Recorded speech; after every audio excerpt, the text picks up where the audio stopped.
I'm pretty passionate about, but I mean, my heart and soul is really in the storytelling. It really is. There's just something that's so special about that sharing process. People trusting me and sharing me with their stories to help them to put that out. So I would have to say that that is really where I'm rooted. Um, the Dallas event, the publicity playbook is it's just so much fun. Joining us today is Michelle Faust, founder and CEO of Lemonade Legend, a publishing company created to unite, inspire, and educate people on a global level. Michelle is a storytelling strategist, author, public speaker, publisher, and host of the Lemonade Legend podcast. Michelle, welcome to Read and Write. Thank you. Pleasure to be here. Thank you for having me. Um, so how long have you been running Lemonade Legend? So I would say the inception was January of 2020. I was Okay. working on my first anthology at the time, and it published in December of 2019. And the anthology kind of led into the business. Interesting. That is not the direction I thought it would have taken. In my mind, it was business first and then add the anthologies to it. Actually, no. So I have 20 years of experience in pharmaceuticals. So that was my Hmm. primary career. And Right. typically will happen at some point in a pharmaceutical rep's life. I lost my job. And Okay. I was lucky to have 20 years Hmm. uninterrupted. But anyways, I decided it was just an industry I was done with. And Hmm. so I wanted to go into an entrepreneurial situation. I do love to write. I don't know how great I am at it. I just love it. So I turned to content writing because I thought that that made sense. And Right. so I did marketing and content writing for a couple of years, and then I just had this deep yearning to tell my story, and I didn't know how. I didn't know how to Hmm. publish it, get it out there, what options I had. And so when I took the route of an anthology, of having other women join me and join in the cost of the project, Hmm. that was how I was able to first share my story. And I developed such a passion for the idea of storytelling, Hmm. and I had such a positive response to the anthology, to the whole experience, that I turned my clients over to someone I was collaborating with. To take I'm done with this. I'm taking a new direction, and I'm going to help people share stories. And Nice. that's where it went. Now I'm already gonna go off my little questionnaire script here, Okay. but I'm curious. You said you've always loved stories. How did stories impact your life before starting this? Were you just a lover of stories? Can you explain that? So, well, first of all, I would say I was always an avid reader. So, Hmm. that certainly impacted me just because of the wonderful stories that I read. You know, Right. you can go to any place in the world reading stories and books. Hmm. Um, I dabbled with writing, and I can't necessarily say that it was storytelling so much as I've had opportunities to write newsletters and different types of things where I could Right. try my skills. It really wasn't until I entered into the idea of writing the anthology that I got into the storytelling aspect and the Hmm. personalized storytelling. Um, I will say that I have always enjoyed movies and books more if I know they're based on a true story. Uh Um, huh. you know, it's great to write fiction and fantasy and all that, but I'm much more excited about knowing somebody actually lived whatever it is I'm reading or watching on TV or movies, Hmm. because that It fascinates. does make it more powerful. Yeah, exactly. And so, and again, it was just I come from a background of having a lot of stories, but the main story is I grew up with a severe hearing loss. So anytime you have a disability, that Mhm. stories follow. Um, Right. your experience at school, friends. I had limited beliefs in myself, all those things Mhm. that get wrapped up, and yet I was able to figure out how to have a very, very successful life Mhm. despite the hearing disability. So a lot of people said I couldn't. I did, and I not only did, but I did it well. So in pharmaceuticals, I won all the sales awards. Not because I'm such a great salesperson. I think it's because of my hearing loss. I had to learn alternative communication skills, things like really focusing, Okay. on who I was Makes speaking with, sense. reading body language so you can really understand if they're getting, kind of tense, upset, and the doctor's like, Mhm. and so it helped me build relationships because I could communicate with all those different skills, and I believe that that's what made me as successful as I was. So that was the story that I that I wanted to share. That was what was built up very, very deep inside me, was this sort of fearless attitude that I had developed. And I really wanted to share that because I think a lot of people, for whatever reason, have that same limited belief systems, or they're Mhm. afraid to step outside their comfort zone. And trust Right. me, it was uh, stepping out of my comfort zone is a very, very scary thing. Networking and being on the phone and all of those things are really hard for me to do, Right. as a person with a hearing loss. So I think it was just became very, very important, not just to prove it to the world, but maybe to myself, that Mhm. I was worthy. And then I experienced storytelling with all the other women that joined me on the anthology, and it totally changed my life. Just the experience, hearing Mhm. their stories, the emotion, um, the healing and growth that happened when they were finally able to let go of it and share it with the world and lose the shame and all those things that go along with Mhm. personal stories. So just the whole process was so fascinating to me that I really threw myself 100% into it. That's awesome. I'm curious, how did you find these other people to do the anthology with? How did That's you the collect interesting them? thing is I had 18 women join me on the first book, and I only knew 2 of them. Okay. So I All the more interesting. made the experience even that more powerful because it Mhm. there were these women who didn't know me and trusted me, with their stories, and that right there amazed me. And pretty much it came to me because I had built a pretty good network of connections and association Mhm. during my time as doing content writing. So I reached out to a lot of those people and said, this is what I'm doing. If you know of anyone who, think they might be interested. Mhm. Um, so I would say most of them came through referrals. Some of them came through, I just kind of put it out there in my email database and social media. And then a lot of people came because once somebody would sign up, they would say, "I'm so excited! I'm gonna be in a book. I'm gonna be an author." And Right. they would, put it out on their social media, and some of their connections would then say, "I want to do that." So they would come to me, through some of the authors that were there. Mhm. So it was basically referral and those means. Like I say, I only actually knew 2 of 18. So uh, when you think about that, to trust someone because they were investing in the book too.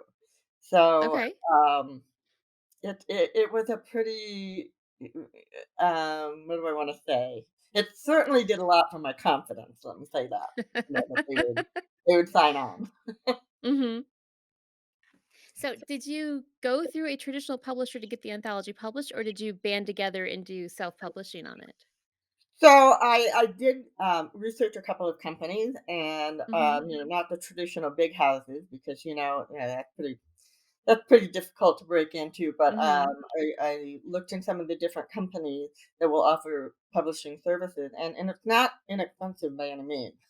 I was, that was almost enough to stop me in my tracks, but it's also why I went the anthology route because I said, if we all Right, if you split pitch it in on the 18 cost, then we ways. can make this happen, and so, it's a great company. It's not in existence anymore, but I had a very good working relationship with them. But what I found out is that what they did for me, I pretty much already knew. It's just that you don't know what you don't know, or you don't know what you do know until you Mhm. go through it. And I realized going through it, like, okay, I really know all these things that they were walking me Right. through. What they didn't do was the marketing end of it. And you books don't sell themselves. No, definitely not. And I mean, I will say they didn't do anything, but they did very little. For instance, they would provide graphics. Okay, put this out on social media to promote your book, blah blah blah. But that's really not enough. It takes a Mhm. lot of work to promote and sell a book. Mhm. So I ended up having to really self teach myself. Well, I would say because I already knew marketing from a certain education level, but I just had to increase my education on marketing and promotion and really understand how to get a book promoted and sold. And Right. that's when I decided to be a publisher as well to help other people who, like me, needed the help, but to try to give them real value, Mhm. or more value than what I thought I was getting from the company I hired. Okay. You totally rolled into my second question there. I was gonna ask if, Lemonade Legend came out of that experience. Yeah, so the book was called The Lemonade Stand, the Mhm. lemon to lemon lemonade type stories. And that domain, thelemonadestand.com, was already taken. So I had to think, all right, what am I going to use for a name? Right. And so I talked around a few things, but I like the idea of Lemonade Legend because if you look up, what legends, legends are really all about stories about people, how Mhm. they become legendary. They live on, through um, this whole heritage of passing along stories. And Right. so it kind of made sense to me to go ahead and Mhm. use Lemonade Legend. It's worked for me. I can get really cheesy. Like I have my wall behind me is painted yellow and I have all these little lemon things. Mhm. So I had fun with that, and I certainly use the cheesy aspect of it, but people relate to it, and they Mhm. definitely relate to the whole idea of taking lemons and making lemonade. Um, so it's been a lot of fun to use that name and trademark it and promote it as really a beautiful way to transform your life. And can you tell us how Lemonade Legend has grown from, I guess, just publishing this anthology to Sure. what it Well, does now?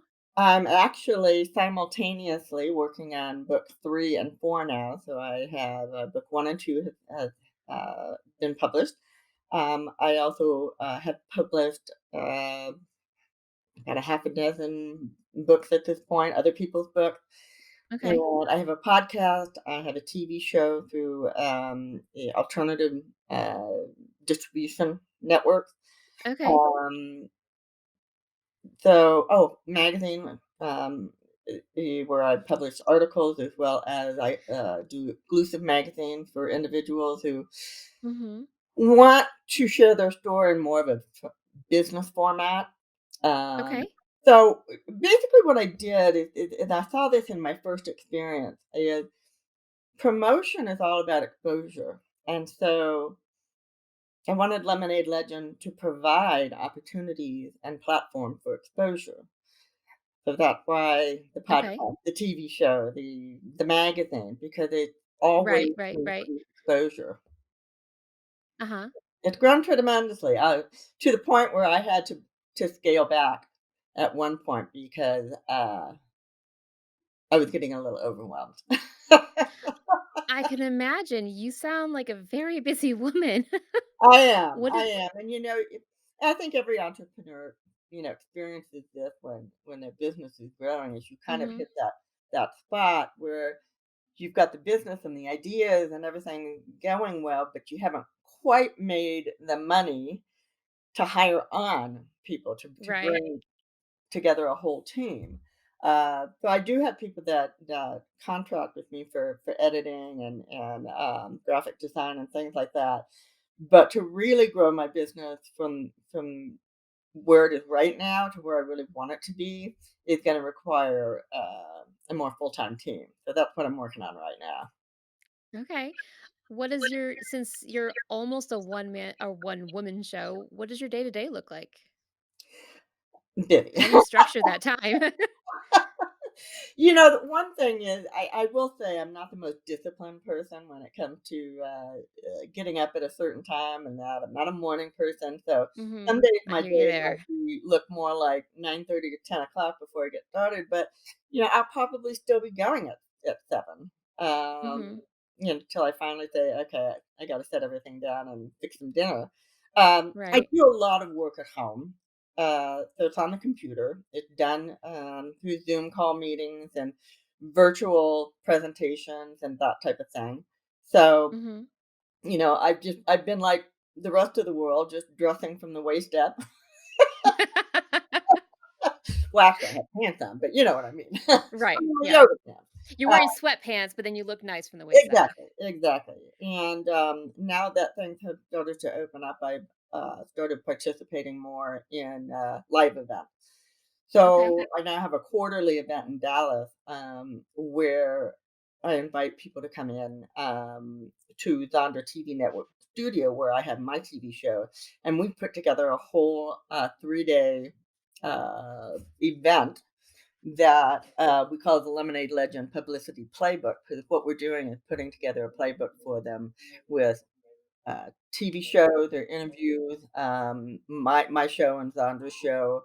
We do a magazine for them. We do sizzle reels. We do all kinds of content that they can use for publicity and exposure. So it's Okay. kind of getting away a little bit from what Lemonade Legend was doing, but it was an opportunity that presented itself, and to put this together with the two other ladies, and the first one was just fabulous. It went so well.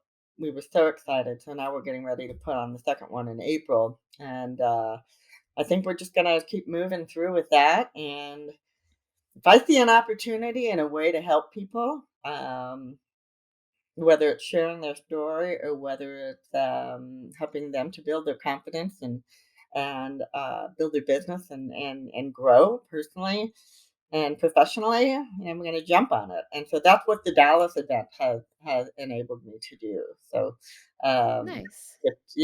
like I say, it's kind of a step outside of the zone where I had been. Right. It's an awful lot of fun, and it really does provide unique uh, content for individuals. So, would you say that's the part you're the most passionate about in working with Lemonade Legend? Or what would be the part that you find that gets you Wow. out of bed in Well, the morning? yeah. I'm pretty passionate about, but I mean, my heart and soul is really in the storytelling. It really is. Mhm. It's just something that's so special about that sharing process. People trusting me and sharing me with their stories to help them to put that out. So I would have to say that that is really where I'm rooted. Um, Mhm. the Dallas event, the publicity playbook is it's just so much fun.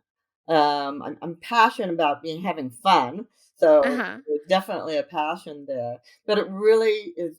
It really has grown out of that idea of sharing of yourself, being vulnerable and authentic. Mhm. And so even say in the interviews on my TV show, and I think Zondra does this, when she's interviewing as well on her show, is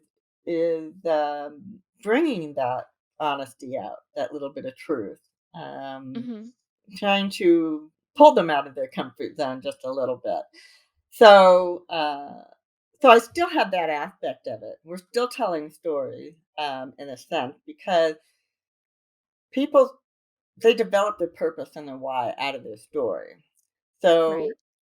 their business, their service, their product, or what they're doing really grows out of their story, and that's what I try to get from them, even if it's not in a print book form. If it's in an interview form, I'm still trying to Mhm.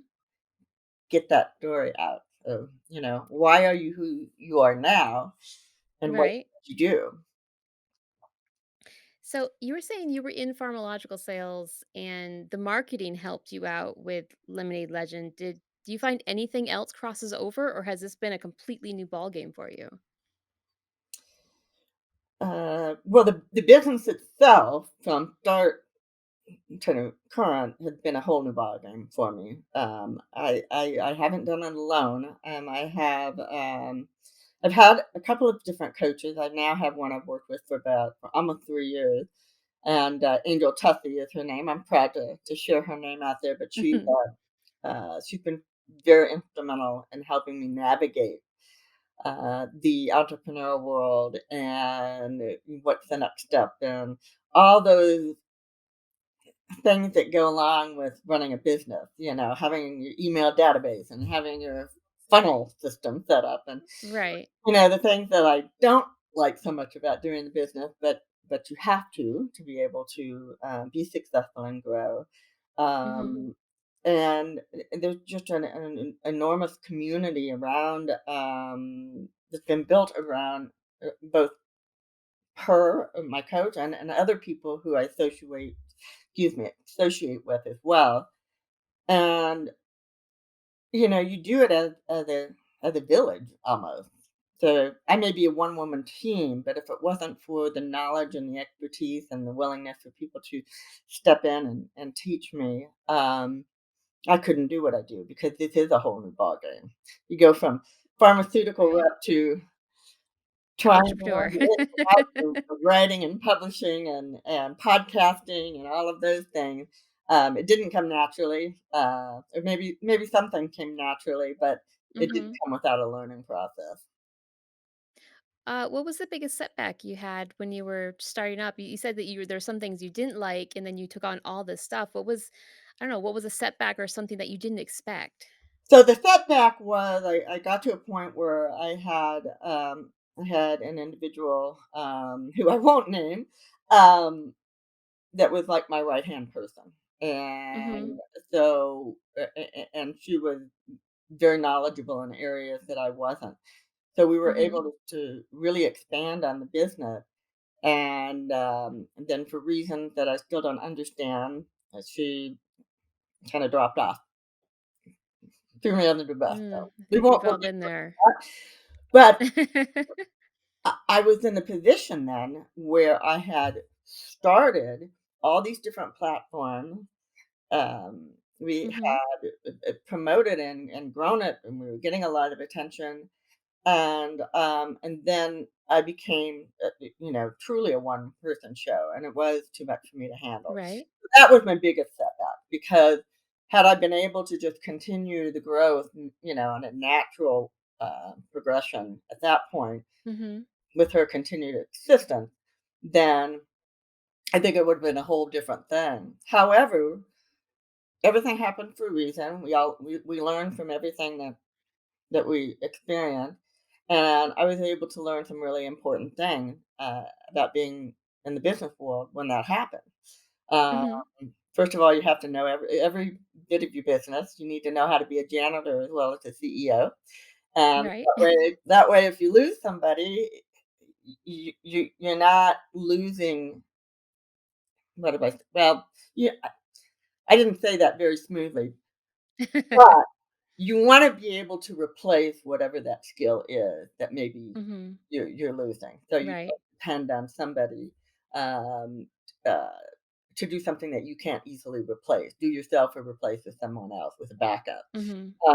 I also learned that I needed to scale back a little bit, that I was going a little too fast, Right. that I needed to step back and perfect a few other things before trying to grow too rapidly. Okay. What were you going too fast in? Like, how was it scaling up too fast? Like, explain that to me. So it was scaling up too fast in the different platforms. So Okay. having to separately try to recruit authors for the anthology, to get clients to publish their book, to run a regular podcast, um, to put a magazine together.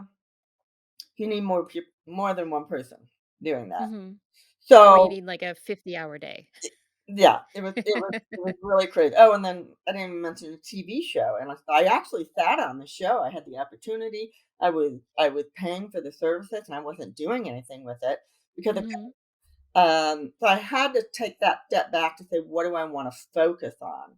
And so that's really Mm-hmm. how the Dallas event happened, because now uh, uh, so much of what I do gets bundled into that. So they get their magazine, Okay. they get to be on the TV show, and so then I can focus on the package, on the 3-day package, more than trying to independently, a la carte, get clients for these Okay. services. So that has helped me maintain all of that while still growing and still, Mm-hmm. growing in revenue and growing in clients, but I'm doing it in, shall I say, a little bit more purposeful way as opposed to kind of helter skelter. Okay. So, explain to me this package. Like, what if an author approaches you and they want to be published by you and be in your anthology? I don't and or I guess. Explain what do they get? What are the services that you offer? So the live event that I'm referring to is a part of the publishing package, but it's also separate in and of itself. So Okay. what that event is for 3 days, as I said, an interview on my show, an interview on Sandra TV, and she has a very full following. We have she has a professional team to be able to film the shows, edit them, produce sizzle reel, produce digital advertising, making sure I don't forget anything. We provide a press release for them, a photography session, makeup artist. So Wow. it's all meant to everything we offer complements something else. In other words, we have the makeup Mhm. artist because we want to have photos, professional photos for the Mhm. magazine. So that's why we offer Mhm. that, because the magazine is part of the package. So Right. then so we have to have the photographer there and the makeup artist there. The makeup artist also, if they want to look beautiful, on TV. Right. Exactly. Um, so then I call it a playbook, just because I'm a football fan, so that resonates with me. But it is a playbook for their publicity, because we put all this in one place. So if they want to take Mhm. their sizzle reel for promotional purposes, if they want to take the link to the recording of their TV interview, if they want to use Okay. any of the photographs that have come out of the package, they have all of it in one place. And and again, the press release, and instructions on how to use the content, because a lot of times people get content for promotion, but they don't know what to do with it. So, Mhm. so so we make sure that they understand how they can use all of the promotional pieces and grow their business with it. Okay. It's pretty comprehensive. Now, for somebody who is wants to publish a book, uh, they can take the high end package, and it's going to include all that. Okay. Or somebody can just simply say, I just want to publish my book. I only have this much of a budget, so we work within in the budget. The anthology can be a standalone as well. They just invest in putting a chapter in. Okay. They can they can scale themselves up by saying, "But I like that package you offer too, so Mhm. let's do that as well." So it's really up to the person's budget and their desire for how much exposure and publicity they want. Um, so I just want to try to provide. one-stop shopping as much as I can for getting that kind of exposure. A lot of people want to be on the stage too. They want to go from being the author to then being on the stage. So I collaborate with a lot of speaking coaches and individuals who Okay. help them uh, take their story and then take it Mhm. to the stage and present it uh, in that way, as opposed to just in print. That's actually pretty nice. I know, like, I don't know, myself included, I am marble mouth, and I know lots of people who are too. Yeah, I think once somebody breaks out, and they're sharing of themselves, then Mhm. it's kind of addictive in a way. So you want to say, okay, so I put my story out there. Now I want to go on the stage, or I want to be on a podcast. Maybe they would come first before they're on the stage. Mhm. But most people get very excited about taking the next step and the next step and the next step to put Mhm. themselves out there, and that's pretty exciting for me to see. Nice. Does, do you put them on your podcast as part of this promotion, packages that you offer? So what I'm doing, again, when I said I had to scale back, I had to figure out, how can I condense a few things because there's only so many Right. hours in a day. So right now, my podcast, instead of being a separate podcast like it was, it is now the audio portion of when people come to the live event in Dallas. We Oh, okay. separate the audio out and put that out as a podcast. Okay. That So is just one more way to get their voice on the internet ex somewhere. exactly, and I would continue to do that as the live package, but, when I get to the point where I can, handle doing the separate podcast, it's a great Mhm. thing to be able to offer so that people aren't forced to, buy a high ticket, 3-day event just Right. to be in a podcast. So I'll get back to that someday. Do you offer any online help? Any help with, like, online marketing in your packages? Yes, so the 'Cause answer to I know that that is that's a big thing that people just, like, are yeah. like, "I don't know how to do this." Is it, and this occurs in both the anthology and if I'm publishing a book, is that I've got two different packages on the publishing packages: 3 months before, 3 months after, 6 months Mhm. before, 6 months after, where you're doing a pre-promotion, post-promotion, and then at that point, you want to hope that the individual pretty much has a good handle on taking it on themselves. Okay. Um, do you think that I know you started it in the pandemic. Do you think the pandemic has affected your business at any way, any shape, anyhow? Yes, I experienced great growth. Um, it it allowed me to be very focused at Mhm. home on my computer because so many people were doing Zoom events at the time. I was able to connect with far more people than I would have been able to connect with if I was doing more traditional networking. Mhm. So yeah, that actually had a very positive effect. The other thing is the pandemic put people in a position where maybe they were looking for a job, or maybe their business was sliding. So they were looking at what can I do to Mhm. promote myself and what I do. So they were willing to work with me as a Right. means of being able to promote themselves. Um, People get lost in Facebook. So it's really Mhm. important to find alternative ways to get out there. So Right. YouTube and the TV networks and all these things are just more ways that an individual can get the exposure. The 8-page magazine, exclusive magazine, is it's digital and print. So Okay. if you're using it in a digital format, I mean, you can literally put your magazine out to as many people, infinite number of people you can Very true. yeah. But in addition, if they are at a vendor type event or speaking event, anything like that, they Mhm. can take a printed copy and hand it out. And people don't throw magazines away. Typically, you know, the beautiful, magazine cover, Right. and it feel like I would feel bad if I threw away somebody's, beautiful cover.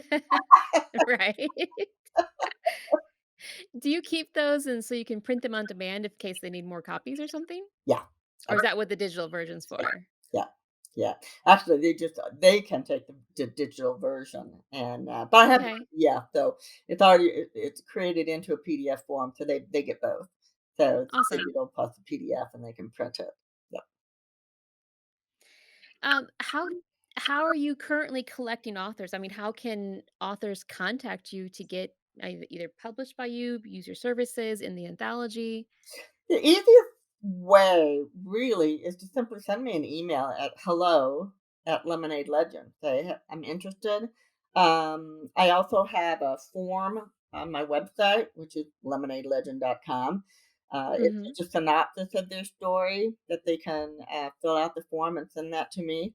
I am currently looking for individuals for two books. One is pretty much the traditional lemon to lemonade stories, Mhm. and I've got 5 authors at this point, so I've got room for about 7 more. And then the other one I'm doing, which is actually growing quite fast, and I'm very very excited about it, is all men, because men Oh, nice. traditionally don't share their stories. Uh, Mhm. I know it's important in marketing to niche yourself, but I never wanted to niche myself as just working with women, but it's always women who were willing to step up and say, "I want to share my story." So Mhm.